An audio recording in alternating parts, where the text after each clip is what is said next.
The CBS Sports family of networks, the highest standard in sports television, including the CBS Sports Network, Showtime Sports, CBSSports.com, and the CBS Sports Radio Network. The best in sports online, on radio, and on the air. CBS Sports. Expect it here. In 2005, a project on the outskirts of Salt Lake City was launched by a man more accustomed to hoops and 7-foot athletes than motorsports. Utah Jazz owner Larry H. Miller set out to make the desert bloom, but not with flowers, with the sound of speed. The result? The largest permanent road course on the North American continent. Since its opening in 2006, Miller Motorsports Park has welcomed the premier racing series of the nation, as well as the world. So well received that in its very first season, it was named Facility of the Year by the Professional Motorsports World Expo in Cologne, Germany. How's that for a freshman achievement? Today, the Geico Motorcycle AMA Pro Racing Series returns for its 6th visit, with the Daytona SportBikes leading the charge. The men and women who challenge such vaunted venues as Daytona, Road America, and Laguna Seca will ply their craft, looking to make the desert once again bloom, this time in victory.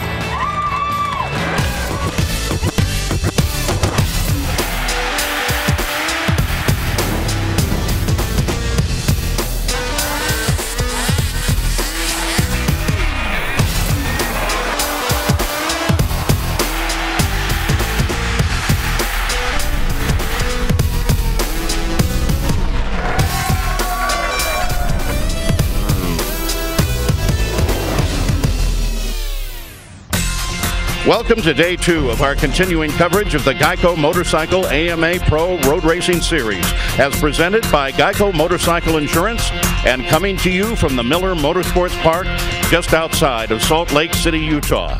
Today, we will bring you the conclusion of round 6 of this year's championship chases in both Daytona SportBike and, in just an hour's time, the AMA Pro Superbikes.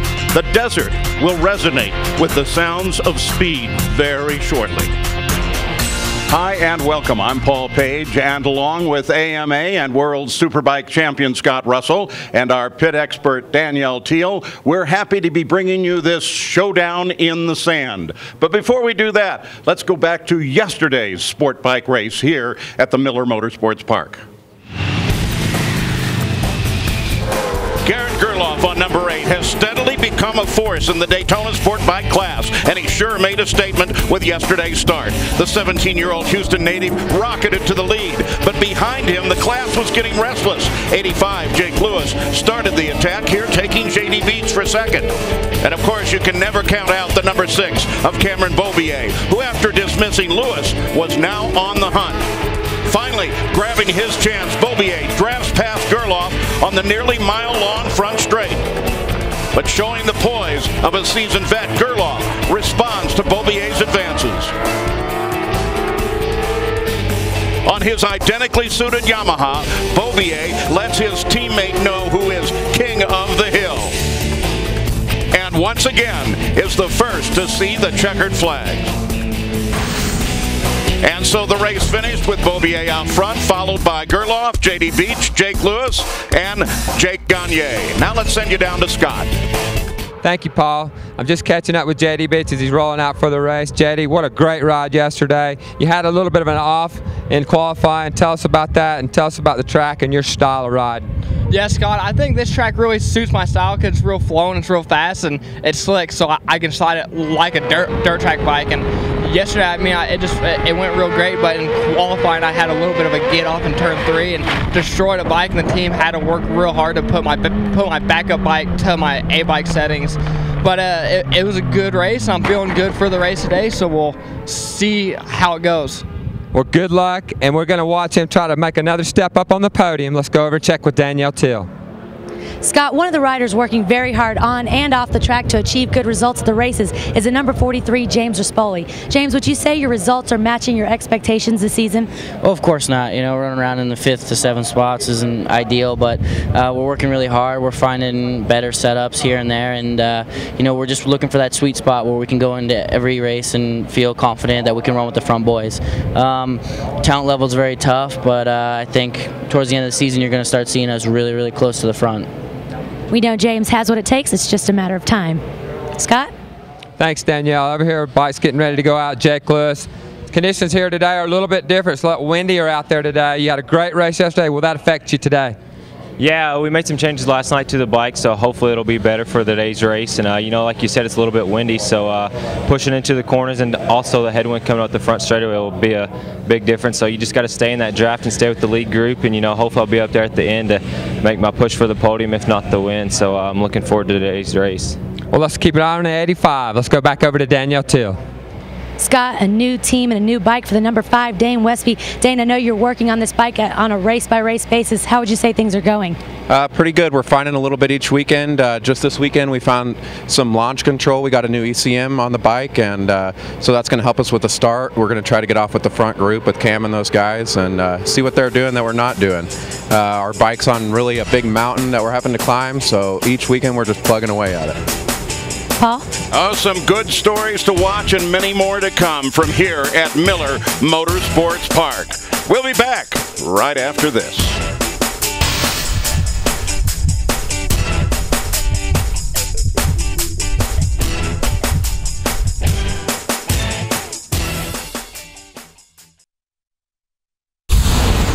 AMA Pro Daytona SportBike on CBS Sports Network is brought to you by Geico. Saving people money on more than just car insurance. Visit geico.com for a free rate quote.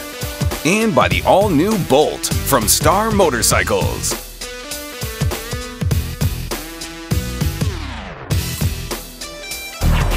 What's up, everybody? It's your boy John Hensley here from beautiful sunny Southern California, and I've just rushed home and turned on the television to CBS Sports, where I can see my buddies Chris Fillmore, Josh Herron, Elena Myers, and a whole slew of other people that are a heck of a lot faster than me do their darndest to lay the smackdown on Miller Motorsports Park, and I hope you're doing the same. Peace! Looking good. Thank you, John. As we get ready for Sport Bike, let's show you how the points are right now, right at this minute. Of course, Cameron Beaubier sitting right there at the top, but look at that. You've got a tie down there in 3rd place as well. Things are close, but Beaubier is looking so strong right now. Well, let's consider 29-year-old Jason Da Silva. He comes from Batavia, New York, and has raced as a pro now for 13 years.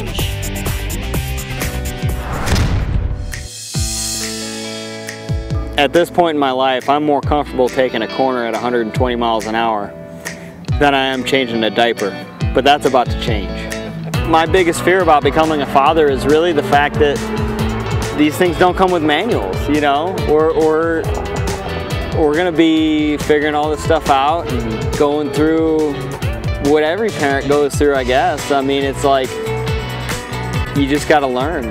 There wasn't really any freak out at all when it was delivered to us, the news that there were 2 of them, you know? We were just pumped. I mean, what a great way to go about doing it, you know? I mean, we've got a boy and a girl, and it's just the perfect combination, you know? We're good after this. We got the perfect family. And Jason DeSalvo just might be the next Moto champion. All right, Scott, tell me, what are we looking for here today? Well, what we're possibly looking at here is a number 6 sweep. Could be today. We're not sure. We'll have to wait and see. And then number 2 thing to look out for is Garrett Gerloff throwing down the gauntlet. He rode a great race yesterday, and I think he's got something for him today. And another thing, High Plains drafting. That's what we saw, a lot of that down this long front straightaway going into turn 1. It's going to be much the same today. And we are expecting some winds and dust. Let's go to Danielle. The number 13 of Melissa Paris has been putting down a real solid effort this season, as well as here at Miller Motorsports Park. You said you've hit a plateau, though. How do you plan to get over that hump? Yeah, you know, I feel like I've kind of hit this wall, and everyone on my team, Dustin and James and everyone else at Team Hamner, have done a lot, so I want to make sure I can get myself forward to kind of show the effort they've put into it and the effort I've put into it. So we got here a week early, and I got my dad here supporting me, so I'm going to do everything I can this weekend to just really show everyone that all this hard work is going to be worth something, and make it worth Joe Rocket and Free Gun and everyone else's efforts for getting me out here. And Josh is right there keeping track as well. Well, we're only minutes away now from the start of SportBike here in Utah.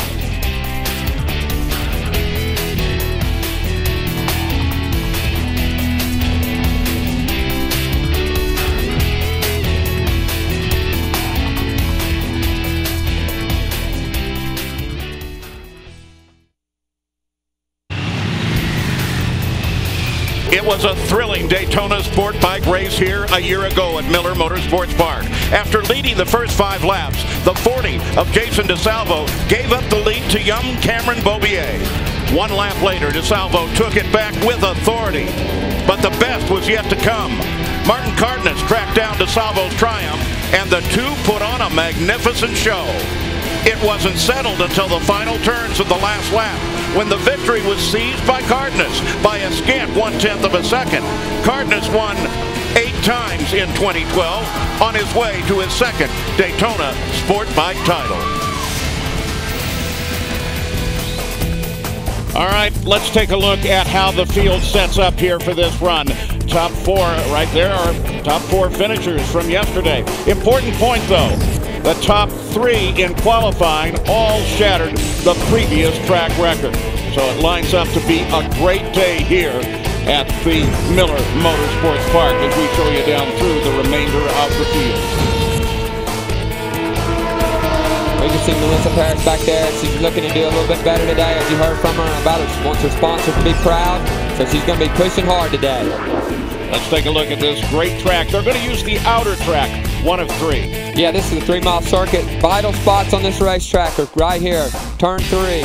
There's another turn 6 and the last corner right here. And the reason those are vital is because they all lead onto a straightaway, and that's critical for lap time and top speed. And you can be assured that the teams and the riders are watching the weather as well, because look at that temperature. 91 degrees, track is up to 131 and a brisk wind. Boy, it's going to be something to race against. Danielle.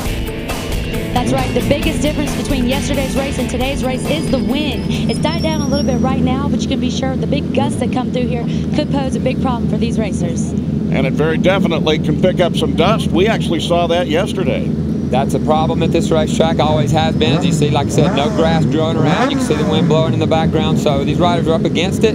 The heat as well.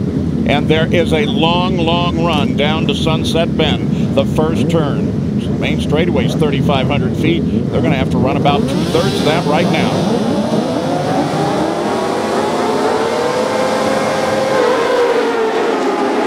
And the sport bikes are off. Now let's see who can win this run down into the first turn. Beaubier jumps right out in front. The guy is absolutely amazing. He wants that lead, and he wants it now. From the far outside, he sweeps across.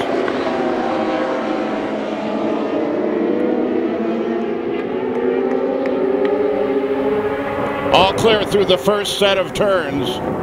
JD Beach made an aggressive move right there on Jake Lewis. He knows he cannot let the 6 get away, and Garrett Gerloff made the same move in turn 3. Now they lead onto one of those fast straightaways I was talking about into a hard braking zone, so there will be action down here in 5. Coming out to try to make a move was the 95. That's JD Beach. He can't get that one done. They remain the same. Gerloff really riding aggressive, moves up to 2nd spot now, and he's got the 6 in his sights. The 95 is still battling with Jake Lewis as they roll through turn 6. Again, another vital spot. Get the bike upright, get a good drive down this little infield straightaway. So important here. As Beaubier on the number 6 looks back from his lead position at his teammate, the number 8, that's Garrett Gerloff. We're watching him now. The front of the field still very tight here. And all the top 4 are the same players from yesterday. The top 4, and this is how they finished right here. JD Beach trying to get back in contact with those 2. Yes, extended service Yamahas of Chuck Graves' outfit, who's really done well with those bikes. Let's go back and look at the start, because Beaubier really got a hole shot on the rest of the field. Well, look at the 8 Gerloff in the second spot. He popped the wheel up, and he had to get it back down, and that kind of killed his shot off there, but he's really made up some time now, and he's back in second spot. Back to the live action now. There is Beaubier on 6, followed by Gerloff on 8. The 95, that is J.D. Beach. They are the top 3. Just something to note down. A little issue that the number 6 that he had yesterday was a little bit of front end chatter. So let's see if the Yamaha crew is able to dial that out, and will the number 6 be able to make the break that we've seen him do so many times before? There is one of the questions. It certainly made a difference yesterday, as again they streamed through the corner, and let's see what's going to happen with third there. No, they will remain the same. The fact is that this surface is somewhat abrasive. Now you're going to add some dust to it because of the wind. The guys really had to think out the tires. They do. I mean, they got to be careful. I mean, it's not that big of a deal, but there are cases where they get big dust clouds blowing across the racetrack. We haven't seen that yet. So right now, the racing crew is probably in good shape. Teammates at the front. Beaubier, Gerloff, then J.D. Beach, and then Lewis, and then Jake Gagne. Well, Jake Gagne had to make some adjustments to his motorcycle. He was having trouble losing the front end all weekend long. So when you got front end issues on motorcycles, you got a big problem. So hopefully they've ironed that out. And let's see if he can battle for the win here today. One of the other things that they were worried about in the track surface situation was that there were some concrete patches, and they're fairly fresh, and we're still kicking up some dust. Well, we just went through that section right there, Paul. That's in turn 7. They call that witchcraft. As they come out of there, they'll break for the attitudes. That's where the patches can be an issue. So far, it hasn't really been a problem, but if you get pushed wide, it can pose a problem for these guys in front end grip. One of the neat things that they did here is the top 4 remain the same, but in very close contact, is they named all of the corners. I love it when they do. I hate it when it's just like turn number 1. Well, I like turns like the Black Rock hairpin. That's the way to go. Well, these last 2 corners, they call them wind up and release, and that releases you down this almost a mile-long straightaway. And this is where we talk about draft has been such a big part here. If they're running right, they're going to hit the end of that straightaway just before they jump down on the brakes and go down 3 gears. They're going to be running 184 miles an hour. There's the brakes down the gears. And take a look at this as it's Gerloff and Beaubier against one another once again. How about Gerloff? Gerloff has really done his homework. He's finally coming back to the form that we saw a year ago when he came to New Jersey Motorsports Park and cleaned house. Then he broke his leg at Daytona, and he's finally getting back to the Garrett Gerloff that we've all been waiting for. And he is number 1 right now as he takes the lead away from Cameron Beaubier. Go back and look at that one. Well, it's the typical draft pass that we talk about. Yes, it does play a part in motorcycle race. It's a huge part, but that was a force the issue move right there. He had position, got in there, and just moved his teammate out of the way. That's a beautiful pass by Garrett Gerloff. Well, since we're talking about this long straightaway as well, and the fact that coming onto that long straight, you got a fairly fast corner. How effective is the draft? How do you go about it? Well, in a situation like that, you kind of want to lay back a little bit. If you come back off that last corner, let's say a few bikes back, that gives you time to pull up on a rider. If you come off the corner right in his wheel tracks, it doesn't seem, you don't get the slingshot effect. Top 4 running tight together. Beaubier, Gerloff, Beach, and Lewis. Gagne is back just a bit, and then it's a little further back to Rispoli, who is right now moving forward in the field. He just got around to solve it. Well, they're all running about 154.5 lap times, and put it in perspective, the pole time was a 153.2. So does Cameron Beaubier have more in his back pocket today? Right now, he seems kind of content to be running in second behind his teammate. You know, it seems, though, that that's really his style. He loves to lead, but if he isn't leading, it's nothing that's really going to upset him. He's just going to sit there. He's going to watch his teammate. So he finds the places. He sees where he's weak. He might be able to make the pass when it's really needed. He's going to try to repay that favor that his teammate did here. Right here, same deal. He's in there hot. Can he hold that line? Does a nice job. Gerloff's going to try to ride around. Gerloff is all over the back end of him. Beaubier still has first. Gerloff is not giving up on it, though. That's a 6 of Beaubier out in front. Gerloff is still right there as they twist and turn through the technical part of this course. Behind them, both Beach and Lewis begin to close in a little bit with that battle. Well, this is by far the most aggressive we've seen Garrett Gerloff. Here he is down the inside. What's he going to do? such a tough corner to make that stick. If you go in there, it tightens up so tight, it's hard to hold the line.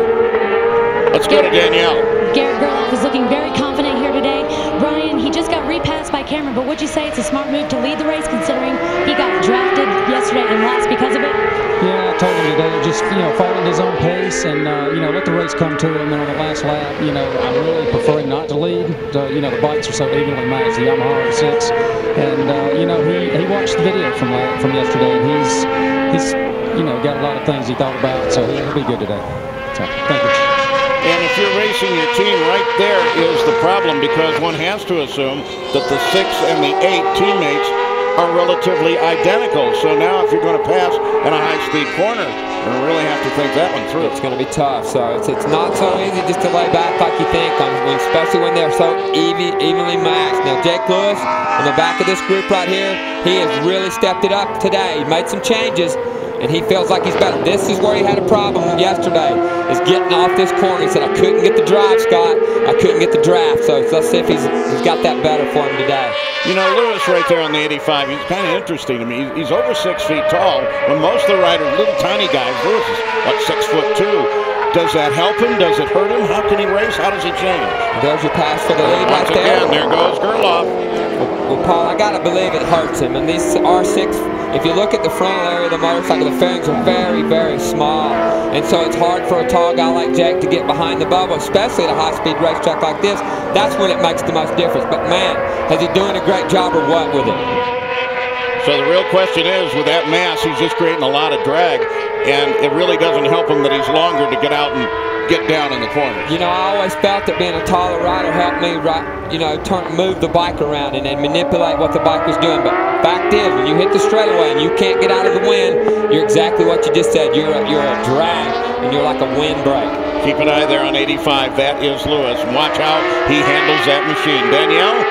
That's right. The number 85, Jake Lewis, has been so consistent this season. But he's sick of fourth place. We know he wants a podium so bad. How does he plan to pull that off? Yeah, he was a little unhappy yesterday. We stayed up last night. We made a few changes. We got him comfortable again on the bike this morning. Hopefully we're looking to be on the podium today. Now, does his height affect him any differently, considering the front three are considerably shorter than he is? Yeah, he tries to tuck down as much as he can, but, he's 6'2", so he can only do what he can do. But we plan on being there on the podium. So front 4 remain tight together. Gagne in 5th, back just a bit, but still within attack distance. But right here, this is the battle that matters. And it has been constant back and forth between the teammates, Gerloff and Beaubier. Gerloff on the 8. He is currently the leader. Well, you can see Gagne just in the back of your shot right there. He's about 0.4 of a second per lap off, and he's just kind of dropping off the back of that thing. Doesn't look like they were able to make the changes to give him the feel that he needed to run with this lead group. Yeah, Gagne actually shows back at about 1.8 seconds. That is an eternity. We're going to take you a little deeper in the field now. Oh, back to the front, though, because the leaders are at it once again. And it's Beaubier that gets around Gerloff, and he's got the lead. Once again, look at Gerloff. He is right there, right with him. He is not giving it up. They're going to battle the entire distance, and they're going to battle hard. Well, he's finally gotten comfortable enough in his bike and his team and whatever it's taken right now, and he's down the inside right now looking. That's not going to work. Lewis, though, behind him did make a pass there on JDB. Can he hold the line? Looks like he did. So Jake Lewis is in that podium finishing spot right now. Can he hold it? Exactly where he would like to be. That's the 85 that we're looking at. That's Lewis sitting in 3rd place. Keeping an eye on the front of the field. This is the best thing that could happen to these riders, is be running this close to Cameron Beaubier, because he has been the class of the field all year. Now, when you finally get a race where you can race with the guy and see what he's doing, it's a lot easier to learn and see where he's fast and where you need to work on your riding at. Isn't this great when you have such a tight fight up at the front of the field? We're going to drop back now and see if we get away with it. There is the 43 of Rispoli, followed by DeSalvo. Well, Rispoli, when we talked to him, in his defense, first year in this class, but when we talked this morning, when you look at the overall race pace from last year and the time of race, The pace he's running would have won him this race last year. That's how much faster these Yamaha guys are going up front this year. So James is doing a great job. It's not easy in this class. DeSalvo and Bobby Fong right there are definitely keeping him honest today. So Rispoli, DeSalvo, and Fong, they run together, and they run together as 6th, 7th, and 8th. And we take you back up to the front. Take a look at this battle for 3rd place, as it's Lewis and Beach that continue to go back and forth at each other. Well, these two got to be very careful, Paul, that they don't start battling too hard, and you can already see the gap starting to grow between 2nd and 3rd, and that's what happens. Let's take a look at that position change for 3rd right now. Beach had it. Lewis was looking for it. There's your draft pass that we keep talking about. High speed, high planes drafting, and there it is. JD got in there, overcooked it a little bit. You can see the back end step out. He stayed with the brake. Was able to just drift a little bit wide, but Lewis took it full advantage of that opening and took that 3rd spot right back. And despite that, they do remain in relative contact with the leaders, though they really don't want to get too far away at all. It is still at the front of the field, Cameron Beaubier and his teammate, Garrett Gerloff. We'll be right back.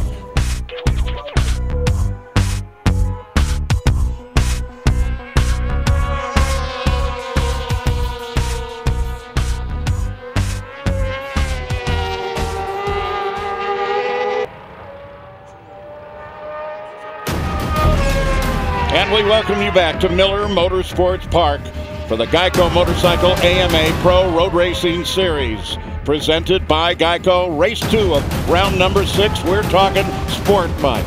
For the first time in 40 years, AMA Pro Motocross will be returning to Utah. Miller Motorsports Park has built a motocross track in the infield. It's awesome for the road racing course, and it's built just for this event. August 17th, that's the date. Call or go to www.millermotorsportspark.com for more details. Look at that. That's the start. That's crazy. It's a massive racetrack out there. It's going to be exciting to see those guys come out here and do their thing.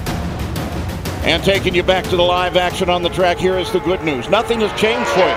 It's still a battle in front between Beaubier and Gerloff. They're 1st and 2nd, and then Lewis and Beach are right behind, and they continue to work very hard, not only on each other, but trying to close that gap that'll get them up to the 2 leaders. Well, they got in a little battle of their own, the 85 and the 95, and that kind of made this gap grow, and now Lewis has been able to hold JD Beach off, and look, he has really closed up the gap.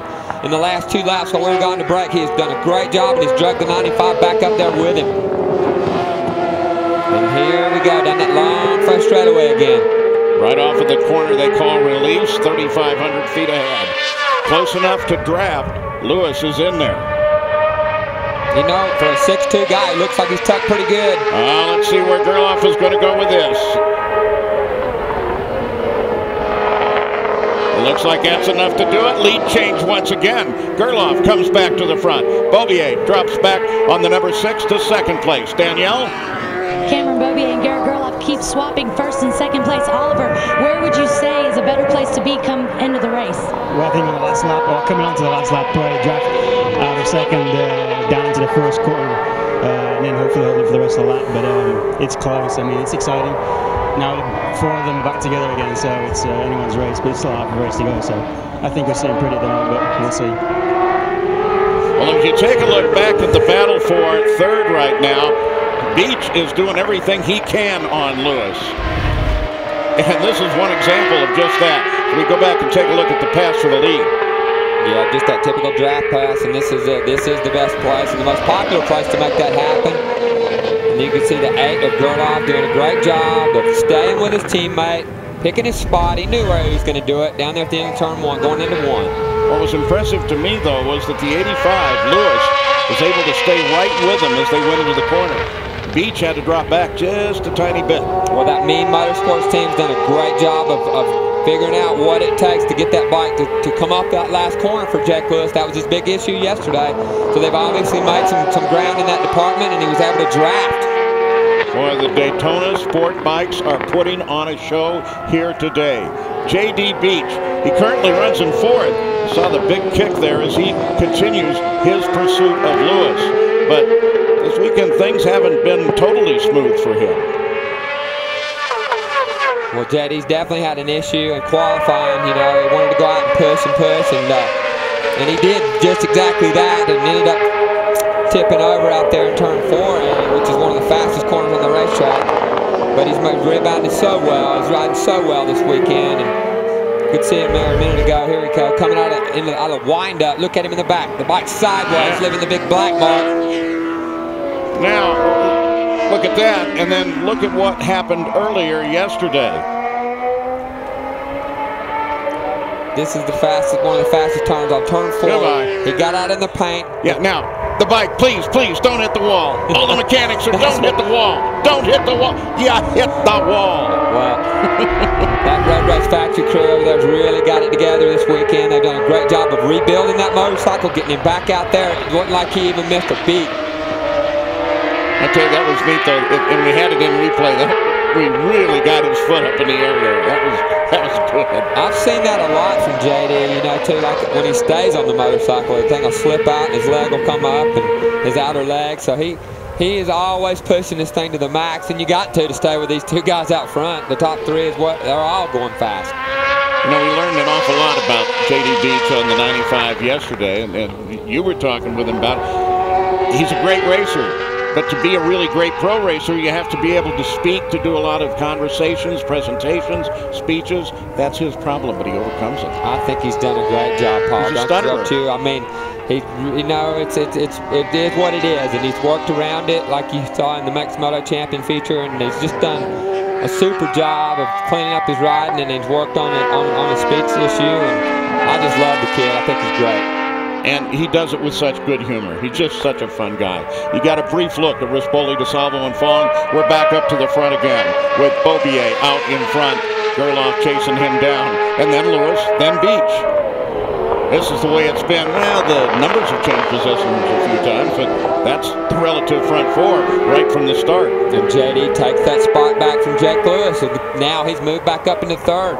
You know, the lap times are pretty much staying the same throughout the race, and have another look at it right here. This is running down into what they call Clubhouse Corner. And this is where Beaubier was so good yesterday. And he makes that move again, and now he's out front again. Yeah, but with Gerloff sitting right there, and 5 laps yet to go, I'm expecting 5, 6 more changes. The question is, what's the last change going to look like? Yeah, there's going to be some fireworks before this one's over, I can guarantee. And it's not the typical race where Beaubier can get out front and make a break. He's already tried it several times. JD right there in 3rd place right now. Let's go to Danielle. The number 95 JD Beach looked less than happy about his 3rd place finish yesterday. So today, did he go into the race just mad? It doesn't look like he's ready to settle for anything less. I wouldn't say went into it mad, but he definitely went into it focused. He's looking to win this thing today, and we're currently locked in a 4-way battle for the lead, and it's been pretty intense so far, I'll tell you that. Boy, intense, that's the word. That's absolutely the word for this. Well, Scott's got to be happy. His engines are running really strong out here. This is a horsepower racetrack. We do lose some power at high altitudes, but anytime you can build a motor that's going to stay on one of these Graves bikes, you've done your homework, man. Speaking of altitude, elevation here, 4,400 feet. The air is a little thinner. How much is that taken away from the motors? Yeah, we reckon 10 to 15% of outright power. So, you know, being fuel injected now, it's not as bad as it was in the carburetor days, but it is what it is, and it's the same for everybody. So,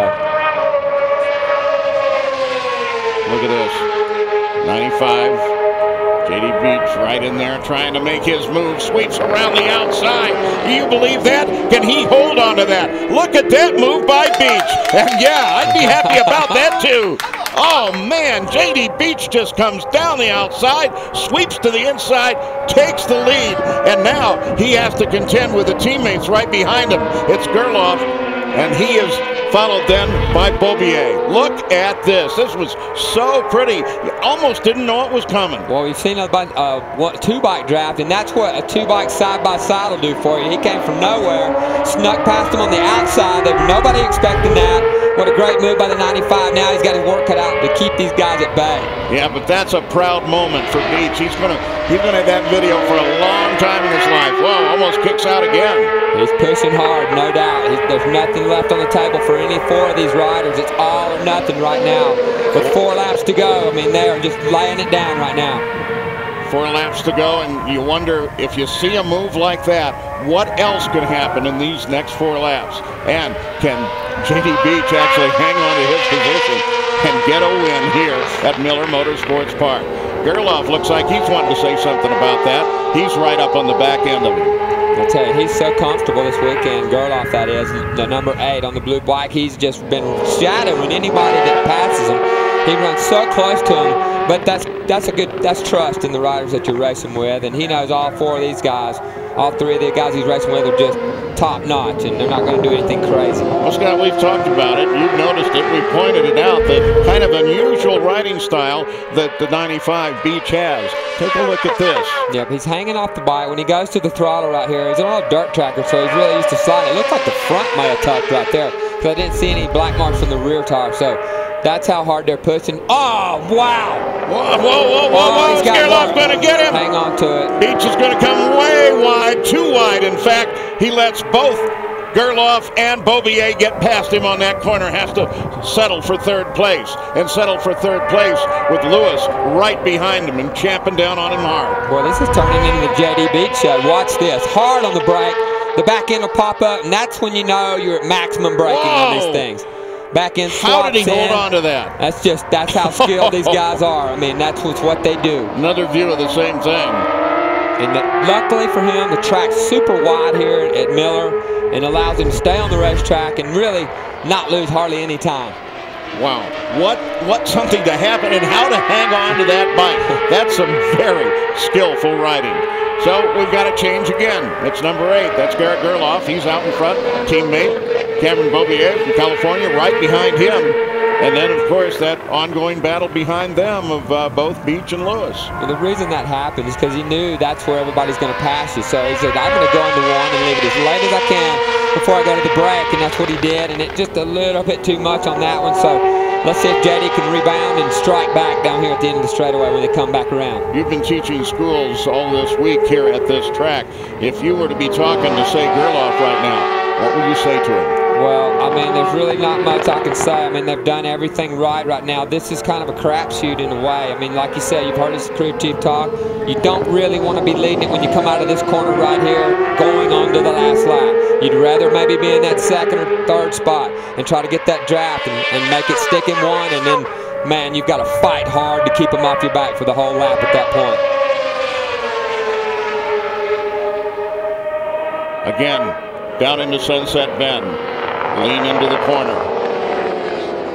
Beaubier in front, Gerloff right behind him. So I'd like to think right now Gerloff's done all he can do right now. There's nobody got in the way in this race.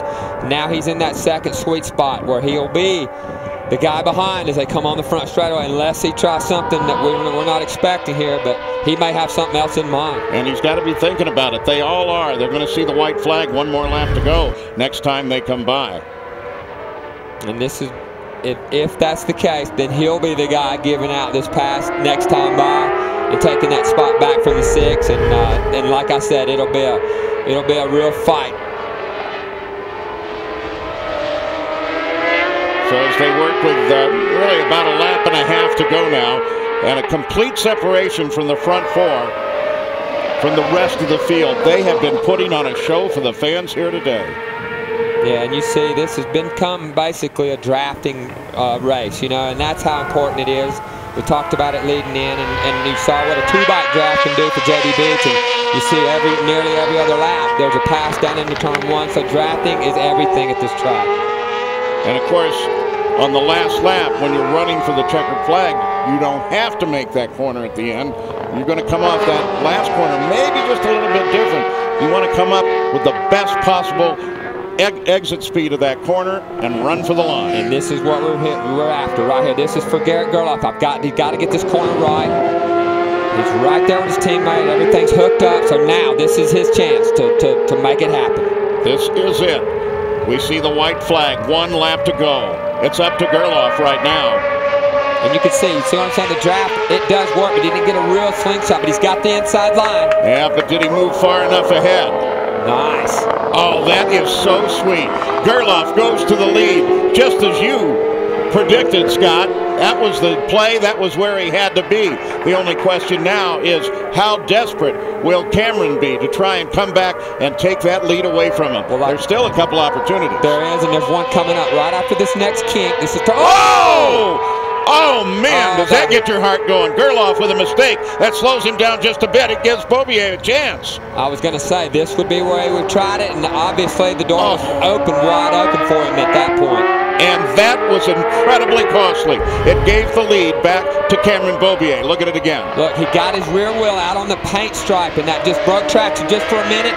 Beaubier was able to capitalize and dive to the inside and make that move. Now he's running out of time, the 8 is, so we know the 6 is strong for the last half of this lap. So does the 8 have any play at all? Right here, up the inside. Not there. The 8's got to play, and it's down in Clubhouse Corner, and that's going to be coming up after this next left-hand kink, which will lead you on this straightaway. But Beaubier is very strong in this section of track. That's Beach right behind him there, the 95. Just not close enough. It doesn't look like it's going to be a dive-bomb move. He might can swing out right here. He may be able to dive down the inside right here. Maybe he can dive down on the inside of the last corner. If he lets it drift out wide and just leave it, you got to do it. But his teammate covered that. Didn't give him enough. Oh, they're both sideways. Both of them tracked. You see them coming off of that corner. Here we come, running for the checkered flag. And once again, it's Cameron Beaubier who takes the win, followed by his teammate, Gerloff, on the number 8. We'll be back with more in just a moment from Utah.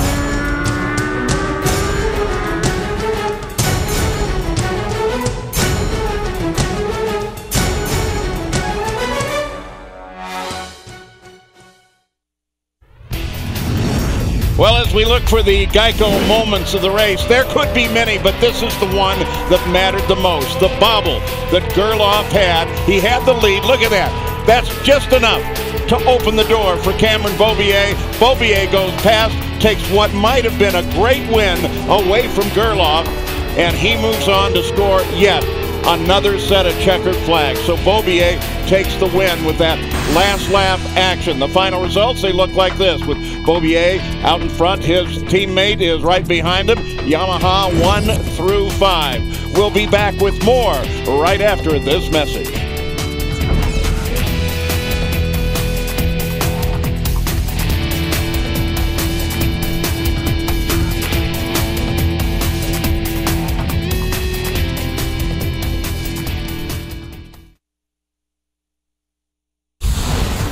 AMA Pro Daytona SportBike on CBS Sports Network is being brought to you by Geico. 15 minutes could save you 15% or more on motorcycle insurance. Get a free rate quote today.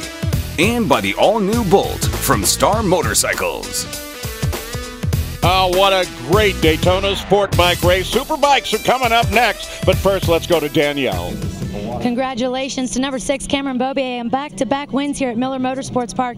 Those guys did not give you an easy race. They were all over you. Tell us about it. Yeah, definitely. I can't even explain how happy I am right now. That was such a good feeling, battling with 2 of my buddies, Garrett, my teammate, and JD, I've raced with for a long time, and I felt super comfortable with them. This weekend we didn't really hit our race setup very good. We could do a good lap, but struggled a little bit with the race setup. But yeah, I can't thank my team enough. It's awesome. Well, let's take a look at what that has done to the points in the Daytona SportBike. There's Cameron still up at top, and it did break that tie that we had sitting down there at 3rd place. Gagne with the run moves up into 2nd, followed by Gerloff, Beach, and Lewis as we look down through the rest of the points after race number 2 here at Miller Motorsports Park. Back down to Danielle. And another 3rd place finish for the number 95, JD Beach. JD, yesterday you looked a little disappointed, but today you had to battle very hard all over the racetrack, but you pulled off another 3rd place. Congratulations. Yeah, for sure. Today was a really hard race. I mean, our pace today was even faster. But I mean, I just got to give it up to my crew, Scott and Danny Anderson. My Red Bull Road Race Factory bike was working amazing. I mean, I just got to thank my dad. I mean, he's done so much for me. The Gillum family, which is basically my new family, because I've been living with them for like 6 years. And I mean, it's helped me so much racing, because there in Owensboro it's so hot. So when I'm training, and these races, when there's no humidity, I mean, it's like nothing. What a great kid, and he brings it home in third place behind Beaubier and Gerloff. So that's it for the Daytona SportBikes from here in Utah, just outside of Salt Lake. For Scott Russell, Danielle Teal, and our entire team, I'm Paul Page. This has been a presentation of Chet Burns Productions in association with the CBS Sports Network. For scores, highlights, features, and more, go to cbssports.com, the 24-hour home of CBS Sports. And congratulations once again to Cameron Beaubier for his win here in Utah.